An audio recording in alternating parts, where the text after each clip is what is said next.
Hello years నేను ఇది colour పోర్ట్రేట్గా వేయాలని అనుకున్నాను. దానికోసం నేను సామాగ్రి అంతా సిద్ధం చేసుకున్నాను. ఇదైతే ఇది టర్పంటైల్ ఆయిల్ ఇందులో వేసుకొని బ్రష్ క్లీన్ చేసుకుంటాను. ఇది లిన్స్డ్ ఆయిల్, ఇది డిస్టిల్ చిన్న టర్పంటైల్. కొంచెం క్విక్గా డ్రై అవ్వడానికి అవసరమైతే ఇది వాడాలి. రెండిట్లు నేను ఇలాంటి చిన్న గ్లాస్ దీంట్లో తీసుకున్నాను. నా సామాగ్రి అంతా ఇలా పెట్టుకొని మీకు ఇది చాలాసార్లు మీకు చాలా వీడియోలు పెట్టడం జరిగింది.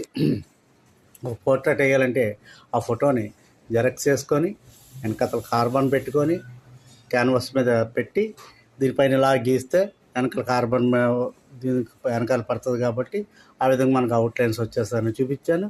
రెండోది గ్రిడ్ గళ్ళు కట్టుకొని ఎలా చేయాలనేది అది కూడా చూపించాను.